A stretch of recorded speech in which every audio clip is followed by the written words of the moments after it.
Hi, I'm Victoria. Let's talk about describing people. Today, I'm going to help you learn 82 expressions for describing people.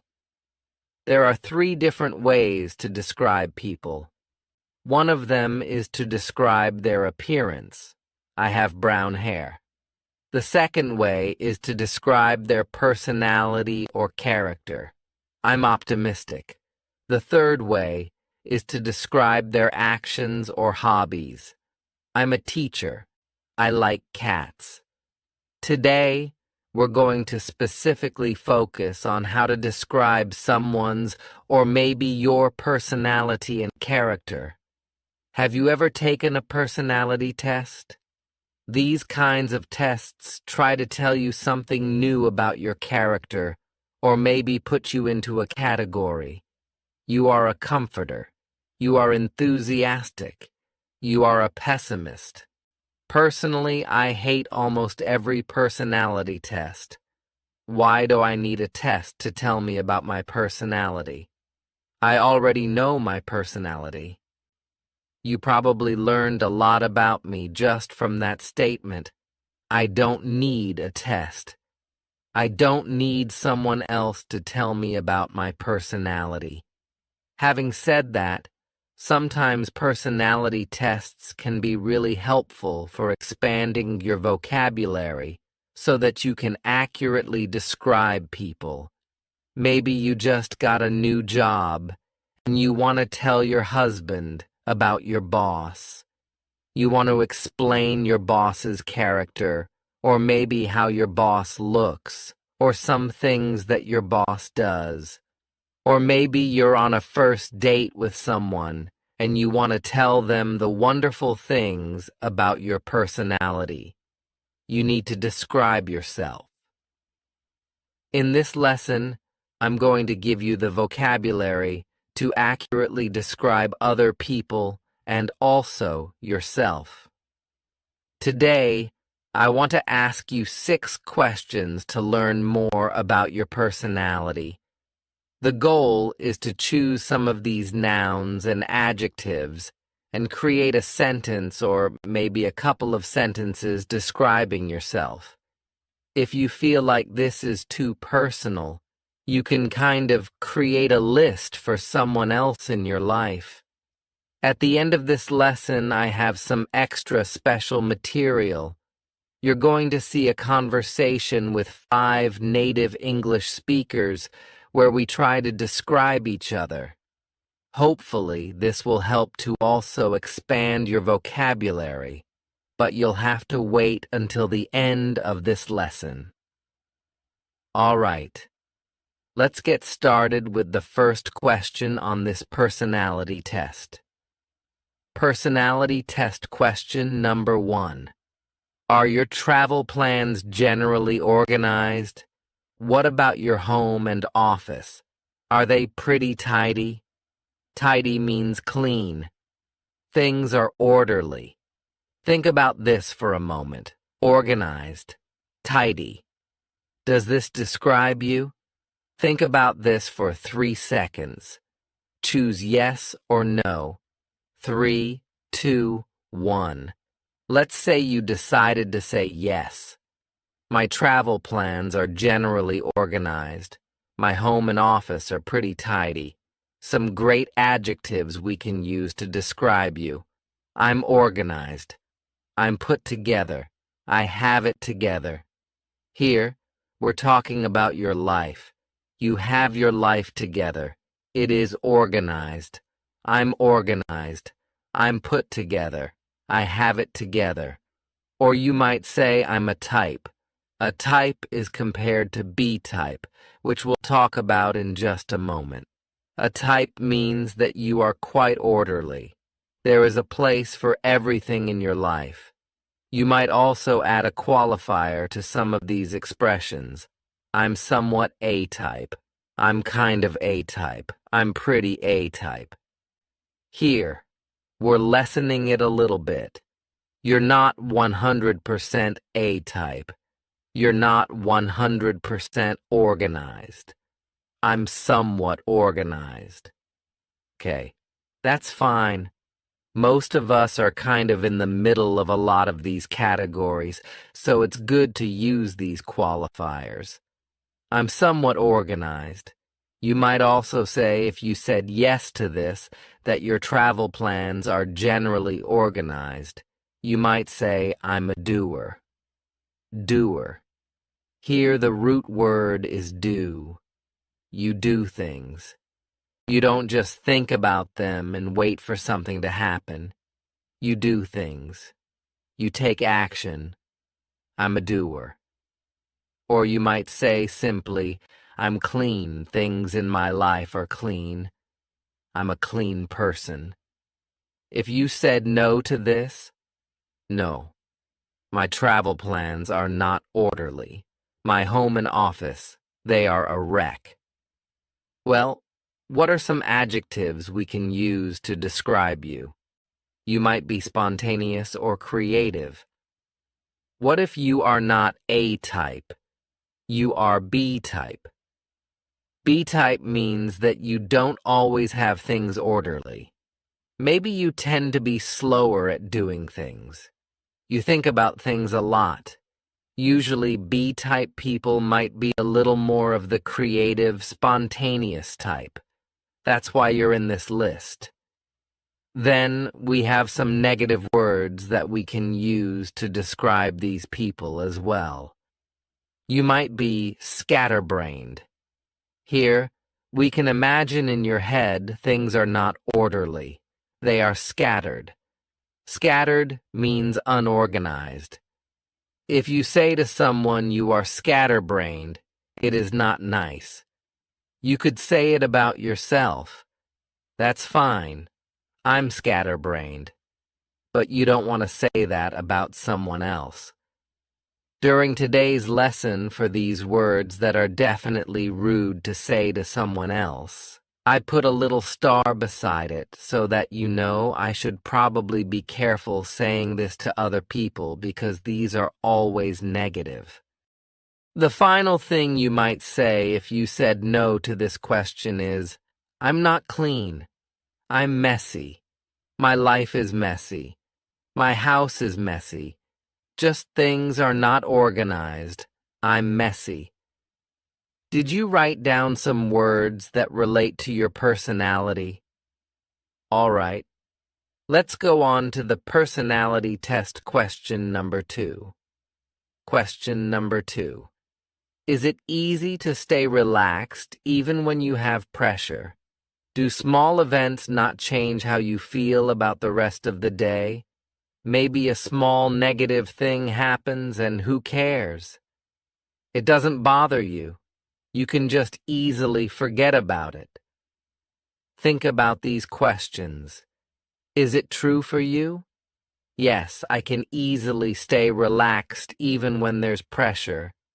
Yes, I can easily forget about little annoyances during the day.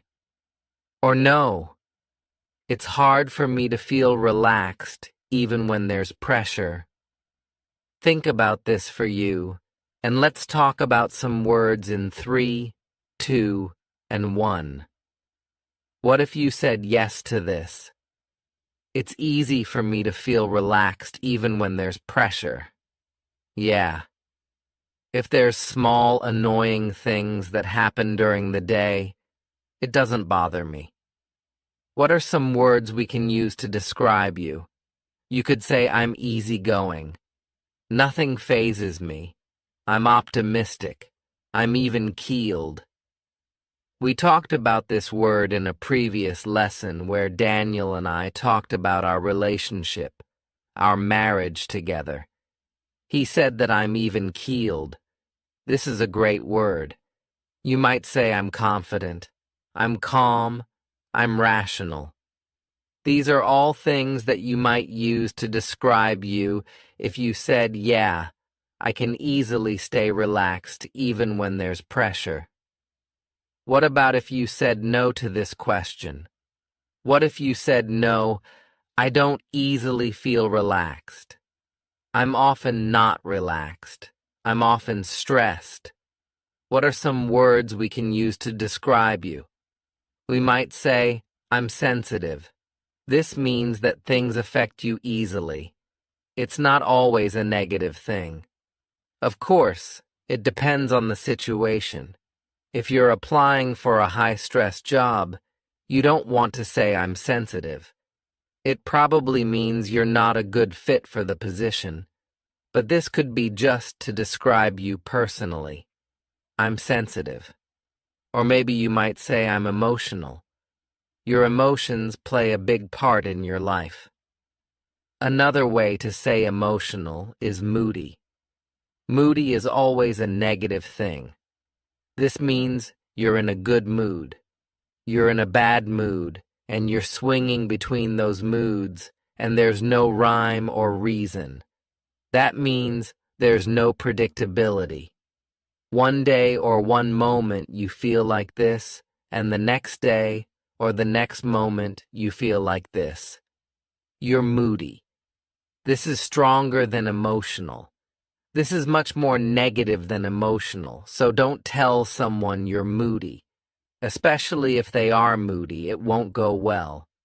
Do you know what the opposite of optimistic is?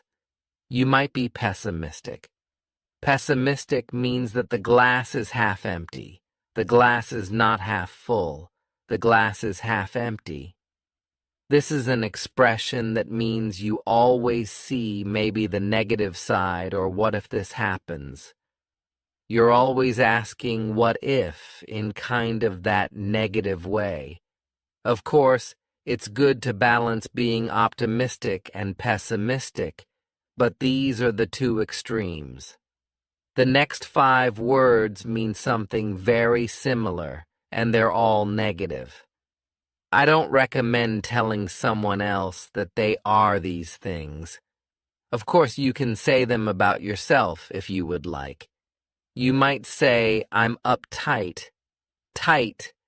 We can kind of imagine something inside of you is maybe twisted or tight, and inside of you, you don't feel relaxed. You're uptight. Or maybe you're anxious. You can say, I'm anxious, and that describes your personality, but you might just be anxious about one thing. I'm anxious about my exam tomorrow. Okay. Maybe in general, you're not an anxious person, but you're anxious about that specific activity. That's fine. That's not really describing your personality. Every day I'm often anxious. No, it's just one specific thing, or you might be high-strung. High-strung has that same feeling of uptight, anxious, and high-strung. Or you might be a worrier. A worrier. She is a worrier. That means that she worries a lot. This defines her personality. She's a worrier. Or we might say neurotic. He's neurotic. She's neurotic. I'm neurotic. This is quite strong. You are uptight, and a lot of things bother you. Let's go on to personality test question number 3. There are actually 3 questions in one here. They are: is it difficult to introduce yourself to new people? Do you feel tired after you spend time with a group of people? Is a good book or a good movie more interesting than a social event? Think about those questions for a moment.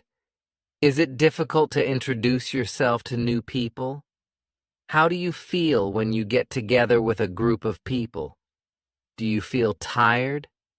Think about that for a moment. If the answer is yes or no.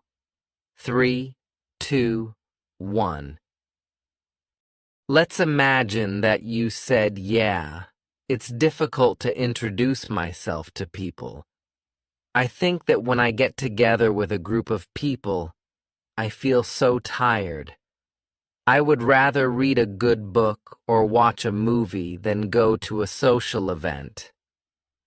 If you said yes to this, let's talk about some adjectives that can describe you. You could say, I'm reserved, I'm shy, I'm timid, I'm introverted, or just simply I prefer small groups. I know some people are like this. They don't like big groups.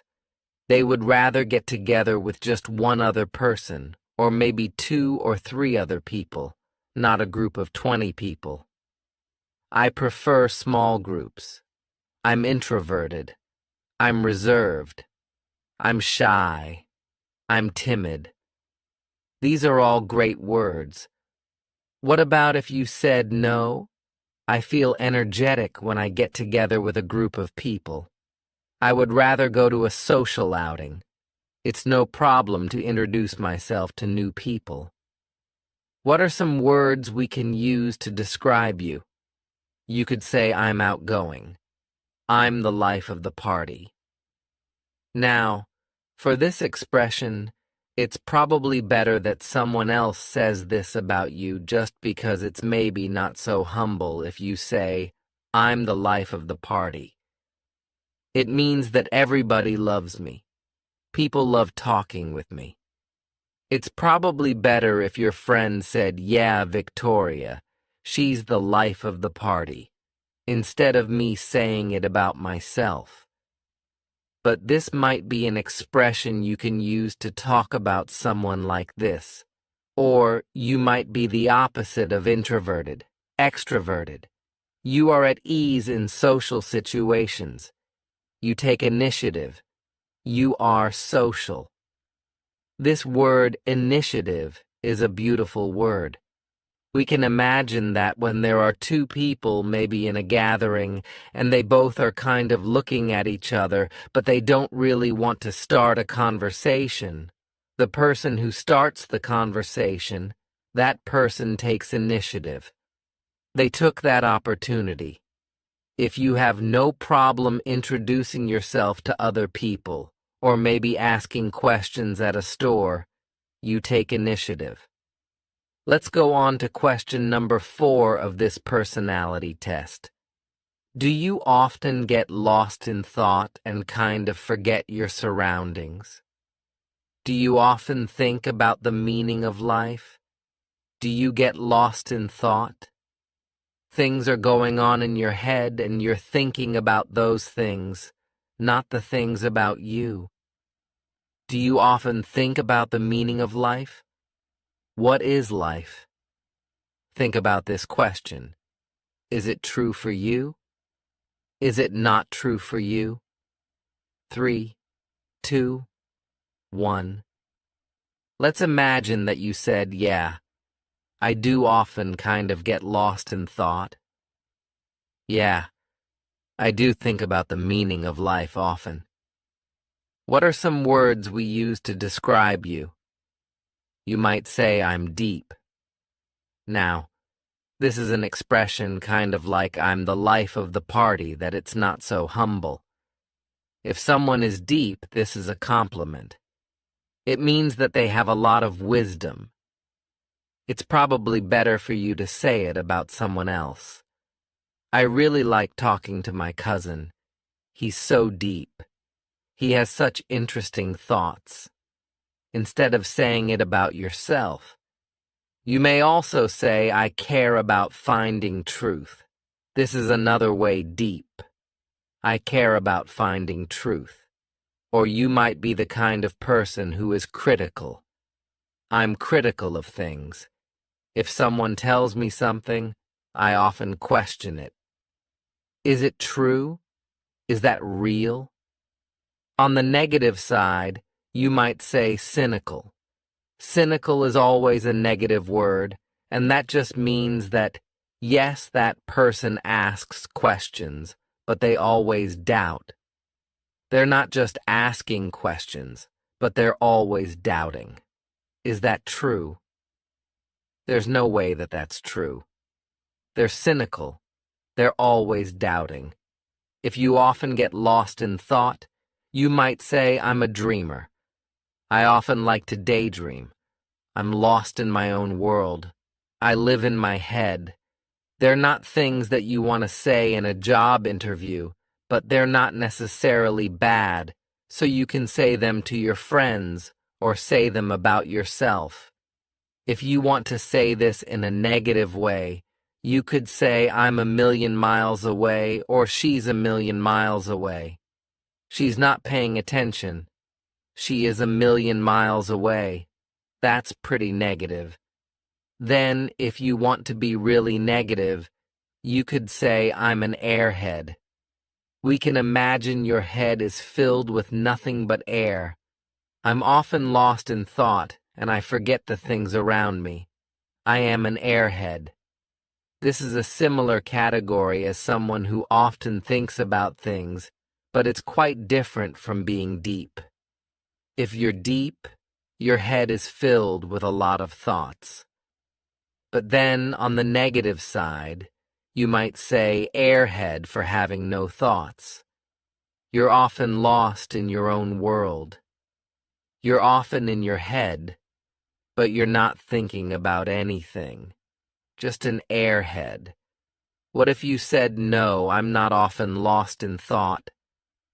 I don't really think about the meaning of life that often. Life is life. No.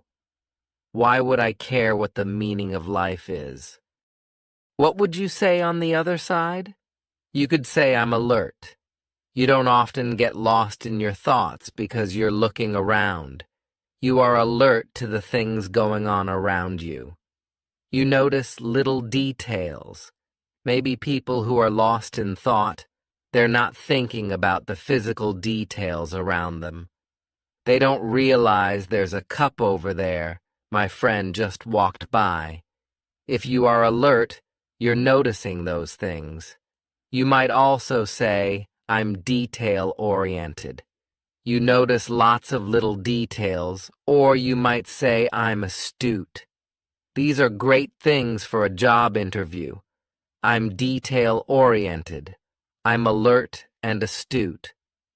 This means that you will not forget little things, because you are organized. You are able to keep track of physical details. Similar to alert, you might say aware. I'm aware of my surroundings. You're not lost in your head. You are aware. Or you might be a realist. A realist. This is quite the opposite of somebody who's thinking about the meaning of life. Well, if I think about the meaning of life, I'm never going to really find out, so why would I waste my time? A realist would say that. If you think, you might be a realist, or you might just be practical. Practical and a realist are both quite similar. You are practical. You're not going to waste your time if you know that something won't be profitable or won't be helpful. I don't think it's really helpful to contemplate the meaning of life. I'm just practical.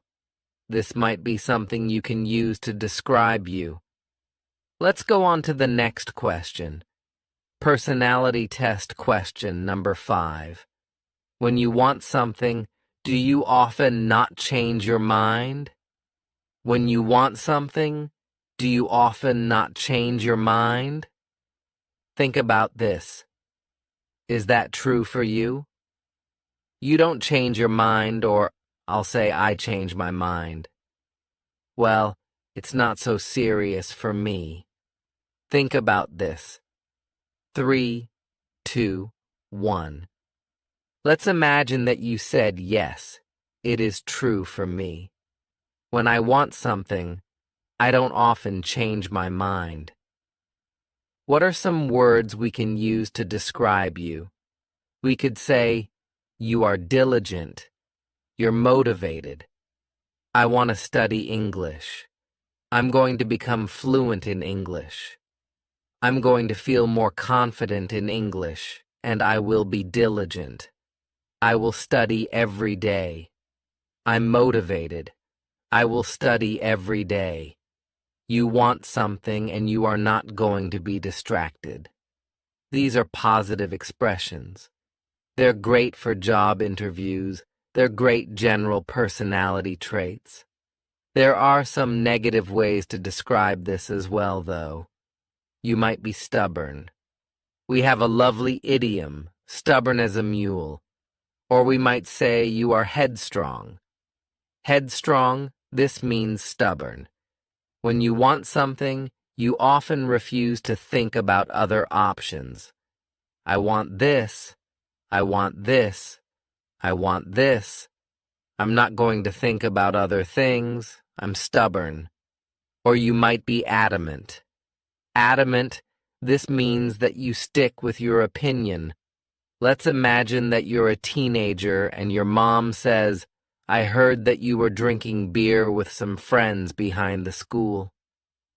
You say, No, Mom, I wasn't doing that. I don't know who you were talking with, but it wasn't me behind the school doing that. She says, Well, I heard from this person that you were doing it. You stick with your opinion. No, it wasn't me. It wasn't me.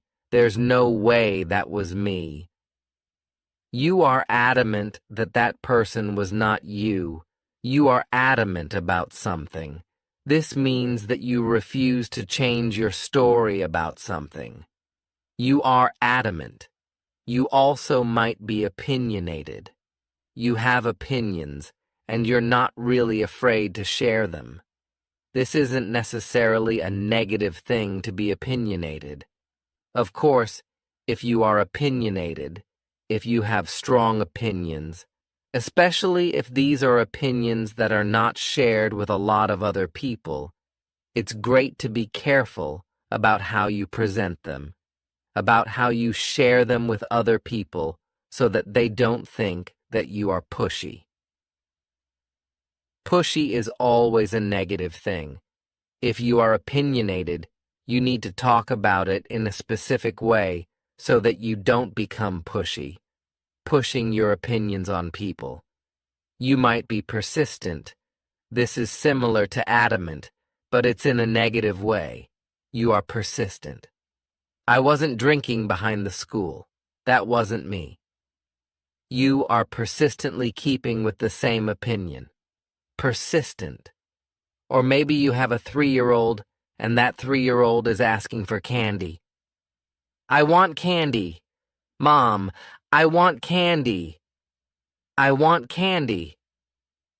That 3-year-old is persistent. They are wanting it, and they're telling you again and again and again. You might hear the word bossy. I'm bossy. She's so bossy. He's bossy. This is similar to persistent. Adamant, you're telling someone, you should do this. You should do this. You do this. You do this. Like a boss, but usually if you're a good boss, you don't act like that. You're much kinder. But we use the term bossy for people who have an opinion and they're not really going to change it in this negative way. What if you said the opposite thing to this question? What if you said, actually, sometimes I do change my mind? I don't always stick with exactly what I say I want every single time. What are some other words we can use? You could say I'm flexible, I'm compliant, I'm reasonable, I'm open-minded, I'm agreeable. These are all positive things, but what if we take this to an extreme? You might say I'm submissive. This means that you never stand up for yourself. To stand up for yourself means that you have something you want and you never tell other people. You are submissive, maybe too submissive. Or we can use a great expression I often get walked on. Get walked on. If you have an opinion and you always change it depending on what other people want, we can imagine that you are like a doormat. This is the thing that you walk on to enter a house. This is you. People are always walking on you. I often get walked on. Your desires, your needs often get forgotten because you don't stand up for yourself. I often get walked on. You could say that about someone else.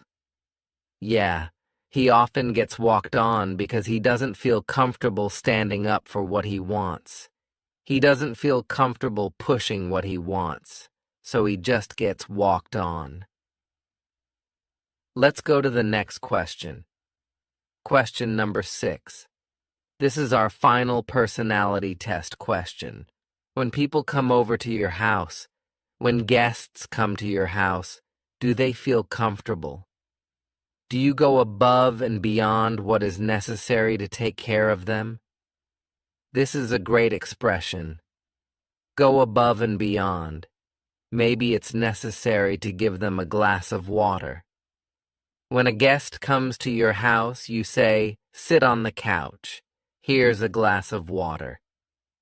But maybe you go above and beyond. You do more than that so that your guests feel comfortable. Is that true for you? Do your guests feel comfortable? Do you do more than is necessary? Think about that for a moment. Is it true or not true for you? 3, 2, 1. Let's say that this is true for you, that you make your guests feel comfortable and you do more than is necessary. Let's talk about a lot of adjectives that we could use to describe you. You are hospitable, nice, and friendly. But here is a big warning. If you come from France, Italy, Spain, Brazil, Portugal, these romantic language countries do not, warning, warning, warning. Do not say sympathetic. You do not say he is sympathetic. She is sympathetic. This does not mean nice in English. This is a false friend, and I hear a lot of people say this. Instead, in English, we do have the word sympathetic. This means that maybe your brother lost his job, and when you go over to his house, you bring him some flowers, and you bring him a meal, and you sit down and talk with him. You talk about that difficult, hard time in his life because you are sympathetic to his difficulty. We usually have a difficult situation happening, and you didn't personally experience that difficult thing, but you feel his difficulty. You feel his pain. You are sympathetic. Here, we're using it in a completely different sense than friendly. Friendly just means you're nice. But if someone has a difficult situation, you are sympathetic to their problem. You understand. I think my brother is really sad right now. He's probably worried about the future. You are understanding his difficult times. I hope I explained this word sympathetic so that you do not use it and say, "Victoria, you're so sympathetic." No, no, no, no, no. Don't use that. What are some other words we can use? You could say, "I'm compassionate. I'm considerate. I'm generous." This means you give maybe your time or your money to other people. You could say, "I'm warm. I'm warm-hearted." This means that people feel this warm feeling when they're with you. They feel like you're such a friendly person. You could say, "I'm helpful. I'm down to earth." Down to earth is an expression that we use to mean you are relatable. People feel like your life is not so different from theirs. You often hear this word described with celebrities. Celebrities, movie stars, they have lives that are much different than our own, so they seem kind of untouchable, so different. But maybe there is one celebrity who relates to the problems of normal people. Someone might say, "Yeah, she's really down to earth. She's down to earth. Her feet are on the earth. She's down to earth." Or you might say she's sincere. She's genuine. She's really herself. She's not faking it. She's dependable, or I'm dependable. Your friends know that they can depend on you. What if you said no to this? I imagine that you probably didn't say no to this about yourself, but you probably know somebody like this. Let's talk about the opposite. Someone who is maybe not so generous, not so considerate, or so friendly. Let's talk about the opposite. Maybe you know someone who is unpleasant. This is a little bit of a nicer way to say they're so annoying. They're such a terrible person. You could just say, yeah, he's kind of unpleasant. I don't really like working with him. Unpleasant. Or someone might be selfish. They're not generous. They don't like to go above and beyond. They're kind of selfish. Or maybe you know someone who is self-centered. The world revolves around their life. They are self-centered. Their self is the center of the universe. They're self-centered. How did you do? How did you answer all of these 6 personality test questions? I hope you wrote down some adjectives that you can use to describe yourself. Write that sentence down in the comments. But before we go, I'd like to share some extra material with you today. You're going to see 5 native speakers. They are 3 friends, plus my husband, plus me. We are attempting to describe each other. I sat down with each of my friends individually and asked, how would you describe this person?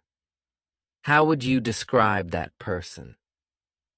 I didn't tell them specifically to describe their personality or their character, but you'll see that a lot of these people, they did describe their physical appearance a little bit. But most of these descriptions had to do with their personality or character.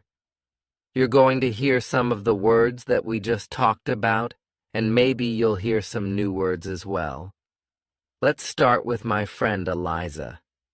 You're going to meet Eliza, Hazel, Laurel, and Daniel. They're going to be describing each other. Let's see what everyone has to say about Eliza. Let's watch. Eliza. Hi, I'm Eliza. Hazel. Gosh, Eliza is witty and sarcastic to a fault. Victoria. I'd say so. Hazel. She's super inquisitive and very literate.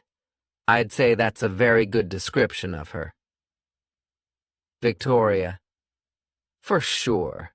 That's something that I first recognized about Eliza is she's really inquisitive. She asks great questions. Hazel. She's curious about life. Yeah, I'd say she's adventurous for some things like travel or things like that. Not so much food. She's very loyal friend. Laurel.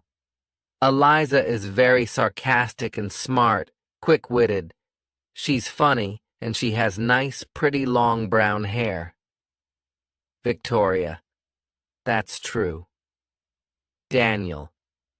I would describe Eliza as very curious. Out of many people I know, not many people will ask you questions a lot. When Eliza asks you a question, she'll ask more and more questions, which I'm not hating on. I think it's great. She's also very assertive. Whenever she has an opinion, she usually makes it very clear. It's not hidden in any way. She's also very friendly, though, so the assertiveness doesn't get in the way of her friendliness. Her friendliness shines through. Victoria. You just heard some amazing adjectives to describe the wonderful person of Eliza. Let's go on to the second person. You're going to meet Hazel, and let's see how everyone describes Hazel. Hazel. Hi, I'm Hazel. Eliza. Hazel is a short little person and she has brown hair and amazing freckles and she's very creative. She's an introvert. She's a good painter. She's very smart. She's well-traveled. Victoria. Those are all true things. Laurel. Hazel is short like me and she's kind of got she's dry-humored, so very subtle, also very smart and well-traveled. She's lived in lots of different places. Daniel. Hazel. Hazel is very reserved. Yet when you get to know her, she's very fun-loving. She's also very curious. She's kind of geeky. She likes Harry Potter and Star Wars and stuff like that. Yeah, she's very fun, and if you get together with her at a party, you're going to have a good time. Victoria. I hope you enjoyed those adjectives to describe Hazel. Let's go on to Laurel. How does everyone describe Laurel? Laurel. Hi, I'm Laurel. Eliza. Laurel is also a short little person. She's got sort of blondish brown hair, sort of a darker shade of blonde. She has glasses. She, to me, is very businesslike, and she likes to tell stories with a lot of detail, which are always interesting. Hazel. Laurel is short, with short hair, glasses, and I think she's a geek. Victoria. Could you explain what you mean by geek? Is that her interests? Hazel. Yes. A little bit about her interests. She's, like Eliza, curious about different knowledge and stuff. She loves Star Wars, Harry Potter. Victoria. Exactly. That kind of stuff. Hazel. Harry Potter. Movies. She's definitely a movie buff. She can remember almost everything. All these weird random details. Victoria. Her mind is like a steel trap. Hazel. Yes. Victoria. She knows everything. Hazel. Yeah. I think she's also a very loyal friend and very caring. Victoria. Yeah. I've been friends with her for 10 years and I feel like she is that kind of person. Hazel. She makes an effort. Victoria. Yeah. Hazel. She makes an effort in her relationships, I think. Victoria. Yeah. That's a great quality. Hazel. Yeah. Very much. Daniel. Laurel. Laurel is very loyal, I would say. When she's your friend for life. She'll remember you, and she's very detail-oriented. She'll remember all the details of your relationship. I don't mean this in a bad way. I just mean there's always somebody in your life who gives all those details about your life. She also knows a lot about, from my perspective, a lot about pop culture. She's always filling me in on the details, and maybe I understand something that she also understands, and we can have a funny conversation about that. Usually, Victoria doesn't understand. Victoria. Yeah. I don't know much about pop culture, so Laurel is my window into this world. She allows me to learn that stuff. Victoria. I hope you learned some great words with those explanations. Let's go on to my husband Daniel and see what everyone else has to say about Daniel. Daniel. Hi, I'm Daniel. Eliza. Daniel. Daniel is so fun. Daniel is this tall, skinny ginger. He's got very great, amazing red hair. He always has a lot of energy. I think he's always like, I'm Daniel. Victoria. He does have a lot of energy. Eliza. I feel like, Has a lot of strong opinions about things, which I really like. He's married to you and has a baby. Victoria. That is true. Those are all true facts. Eliza. I think he's very relaxed in some ways, but also cares about details in other ways, which is kind of hard to describe, but it's true. Victoria. That is true. Hazel. Daniel is a tall, skinny redhead. Victoria. That is the first thing Eliza said too. Hazel. I think he is very creative. I would probably describe him as adventurous, not afraid to take risks, inquisitive, opinionated. I think he has opinions and he's set in his way, but I think he's also open for discussion. Victoria. Okay. Hazel. Yeah. Laurel. Daniel. Oh, Daniel. Victoria. Other people said that too. Daniel. Oh, Daniel. Laurel. Daniel is thin, and he has red hair, very red hair. He can be kind of loud and enthusiastic.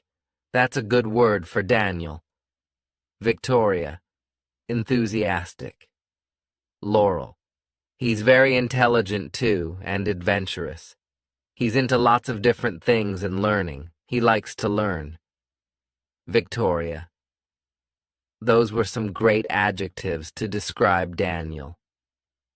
Oops, I forgot to say that my friends are also going to describe me. Here we go. Eliza. You're just so delightful. That was my first word for you. Not just because you're in the room, but because you are just delightful. Victoria. That's so nice. Eliza. You have an effervescent personality. I feel like you're very uplifting for other people. You bring a lot of joy to people. I feel like you always seem like you have it together. That's definitely my most overarching impression of you, is you have it together. You're also a very good host. You're excellent with hospitality. Victoria. Thank you. Eliza. Obviously, we share a love of reading, so I know that you're very well read. I like that you get very interested in specific topics. Victoria. Whenever the topic. Eliza. Whenever we read a book, she's like, I went and did research, and I found this out and this and this. It was just very interesting. Victoria. I think that's quite true that when I'm interested in something, I'm really interested. Eliza. You go all the way. Victoria. Just go into it. Yeah. Well, thank you for your kind words. Eliza. Yes. Hazel. Victoria. Victoria. Tell me what you think. Hazel. I think you're probably one of the kindest people I've ever met. I think you're just very genuinely nice. Victoria. Thanks. That's really sweet. Hazel. I could be wrong. Victoria. You know when you're not around, Hazel. I'm evil. Hazel. I think you're also very inquisitive and very literate. Victoria. I like to read. Hazel. I think you are very curious about the world and people like this. I think where you and Daniel fit well together, he seems super creative, comes up with ideas, but you're very good at implementing ideas. I think you're good at keeping people on task. Victoria. Okay. Hazel. Focusing on the point. Victoria. Yes. Hazel. I think you need that. You run your own business, so I think that is a good quality. Victoria.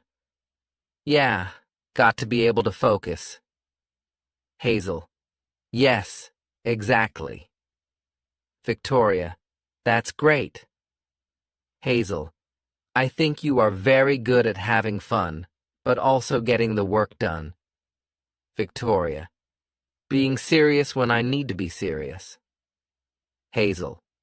Exactly. Laurel. Victoria is kind and warm and likes to learn as well, well-traveled also, and you have pretty brown hair too. Victoria. Thank you. Daniel. Victoria. Victoria. No pressure. I'm your wife. I'm sitting right here. Daniel. Number one adjective is wonderful. Victoria. Thank you. Daniel.